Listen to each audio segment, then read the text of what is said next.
Is Democracy Now!, democracynow.org, The War and Peace Report. I'm Amy Goodman. And I'm Aaron Mate. Welcome to our listeners and viewers around the country and around the world. We begin in Yemen, where intense fighting between Houthi rebels and forces loyal to ousted President Abed-Rabbo Mansour Hadi continues to rage. The UN says hundreds have been killed and more than 100,000 displaced since Saudi Arabia launched a military campaign 2 weeks ago. Speaking today in Geneva, UN officials said at least 74 children have died since the Saudi strikes began. Estimations from 6 April, as of yesterday, are 540 people have been killed and some 1,700 wounded by the violence in Yemen since 19 March. 74 children are known to have been killed and 44 children maimed so far since the fighting began on 26 March. But we say we are aware that these are conservative figures, and we believe that the total number of children killed is much higher. The Red Cross has warned of a dire humanitarian situation and demanded access to besieged areas. The most intense violence is in the southern city of Aden, with more than 140 people reportedly killed in a 24-hour period. Saudi Arabia, meanwhile, has asked Pakistan to provide soldiers, heightening the possibility of a ground invasion. For more, we're joined by journalist Safa AlAhmad. Her latest documentary, The Fight for Yemen, premieres tonight on Frontline on PBS stations across the United States. In the film, Safa was granted extremely rare access to the Houthis as they advanced in Yemen. Welcome to Democracy Now!, Safa AlAhmad. Can you talk about the fight for Yemen and this access you had, who the Houthis are, how you followed them in Yemen? I've been very curious about the Houthis for years now, and especially I've been going to Yemen for a few years, and I've always wanted to get that access to the Houthis. So finally, when I heard last September that they've surrounded the capital, Sana'a, I thought that things would escalate if they actually took over the city.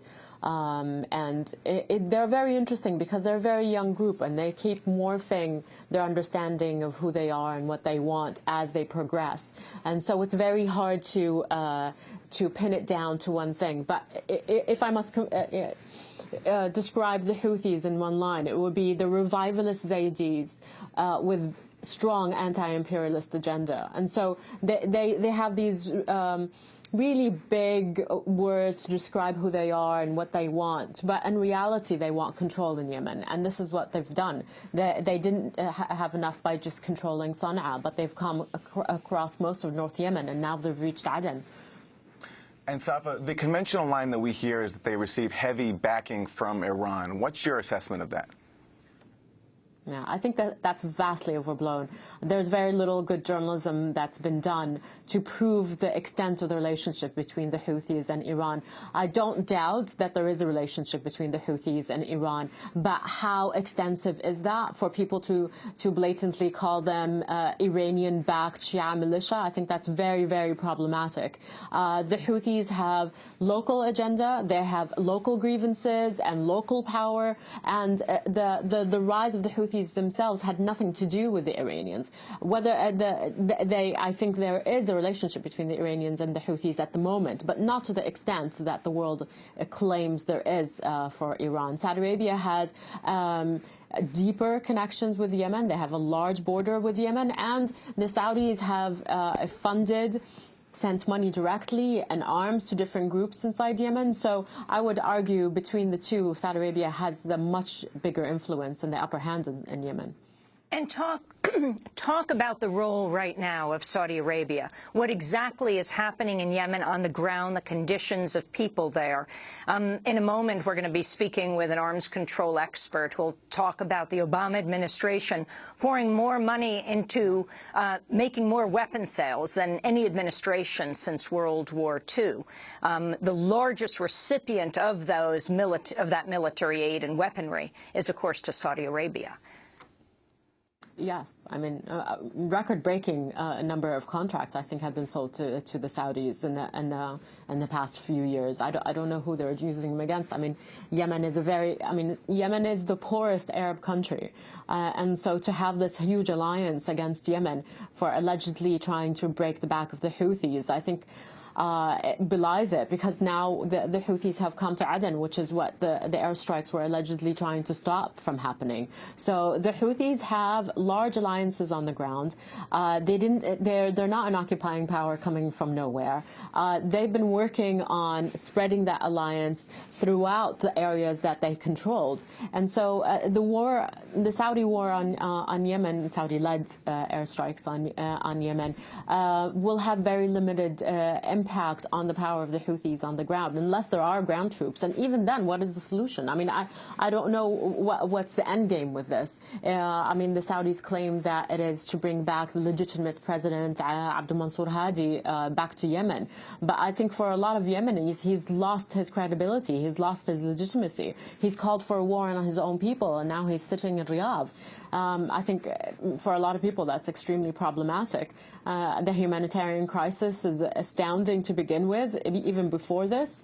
And now with the whole air and sea embargo on Yemen, there's very little fuel, there's food shortages. It's frightening what's happening now in Yemen. And heartbreaking.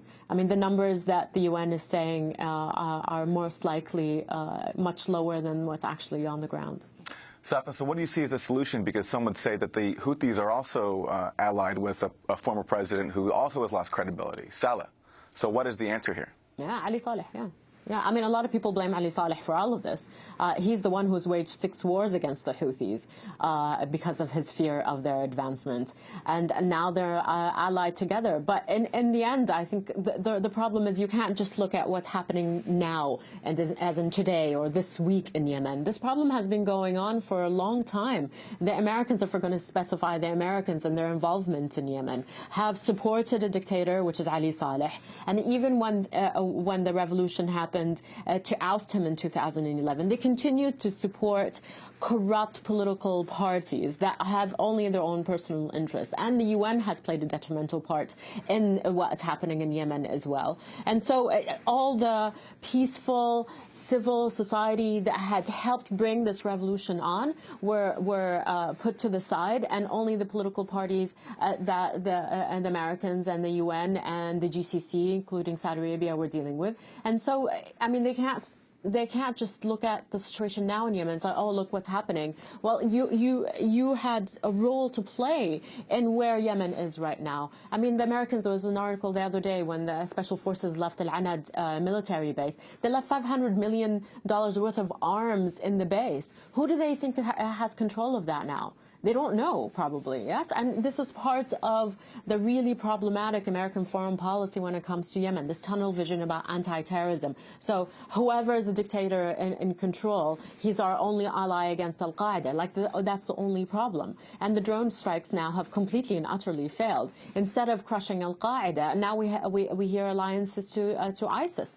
So, I mean, the situation keeps getting from bad to worse. Safa, before your film tonight that will be airing around the United States, The Fight for Yemen, you made the film Saudi's Secret Uprising in Saudi Arabia. Can you briefly tell us about that and how it illuminates the Saudi regime? I mean, I've been following the protests that have been happening in the eastern province of Saudi Arabia for a while, and I finally got commissioned by the BBC to do a documentary about it. And so this is unprecedented historic event in Saudi Arabia, where there are protests consistently for over 3 years now. And nobody's been covering it, and nobody's talking about it, although it was happening within the context of all the other revolutions that were happening in the Arab world. Of course, it wasn't a revolution, it was an uprising and protest. Yet it goes into the whole idea of the stereotypical image of Saudi Arabia. Nobody really wants to talk about the issues that are domestically happening inside the country. The protests started with like a lot of the others, like, for example, in Libya, for freeing prisoners, political prisoners.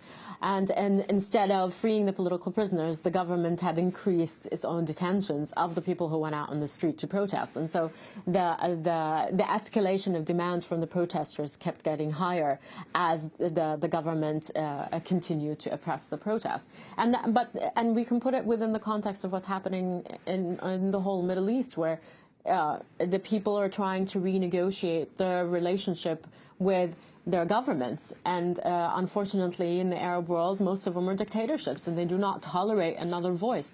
And then they treat them with violence, and then they are surprised when the protesters turn violent as well. And so it's they've created the enemy they need.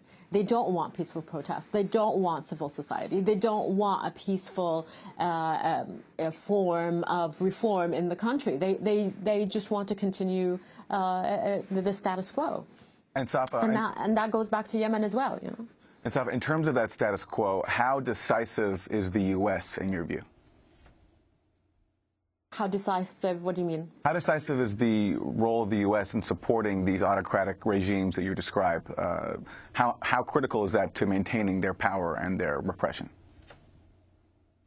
I mean, there are two things. There is an internal issue where if the people themselves have decided, like with Hosni Mubarak in Egypt, that there is no longer any possibility for this rule to continue, then that will happen despite American intervention. But that does not relieve the American foreign policy from the responsibilities they have. They're going to pay lip service to human rights violations and them respecting democracy and them wanting these kind of things in the Middle East. Then they need to stop arming dictatorships to the teeth, and then surprised when they're used against their own people. And I think it's a really hypocritical line that the Americans are using towards the Middle East. You can't have it both ways. You can't claim you want democracy and then you're the #1 seller of arms to those dictatorships. It's quite problematic. And I think like this whole the news in the past couple of weeks about Sweden stopping selling weapons to Saudi Arabia because of women's rights. I'm like, come on, did you just know? Did you just find out that that women don't have rights, that people don't have human rights in Saudi Arabia, that they are an oppressive regime? So I think it's quite opportunistic as well in that perspective. We need to have more complex, more in-depth stories and coverage of countries like Saudi Arabia because they play a huge role in the region. So continuing to talk about it in this really simplistic way is really detrimental to the understanding of what's actually happening on the ground. Finally, Safa AlAhmad, as you covered the Houthi in Yemen, how did they respond to you as a Saudi journalist and filmmaker? It took a lot of talking. I mean, it helped because I knew a lot of those people from before they came into power. So I've been coming to Yemen for years, and they knew me. They knew that I've tried to go to Saada several times, and so I didn't have a sudden interest in what was going on now. But even then, they were very worried about media to begin with. And it took a lot of talking, a lot of convincing, and every step of the way I needed to talk more and try to get more access. So it was never at some point like I never had carte blanche access to them. It never worked out that way. They're very, very secretive about their decision-making process, the filming of people who are involved in as members. So it was a constant negotiation. I was never just given access just like that. That's why it took so long to get that access that I did in the end. Well, Safa AlAhmad, I want to thank you for being with us, Saudi journalist and filmmaker. Her latest documentary, The Fight for Yemen, premieres tonight on Frontline on PBS around the United States. Safa just won a 2015 Freedom of Expression Award from the Index on Censorship for her film, Saudi's Secret Uprising. This is Democracy Now! When we come back, we look at the weapons sales of the Obama administration, and then cowspiracy. What does consumption of meat have to do with the drought in California? Stay with us.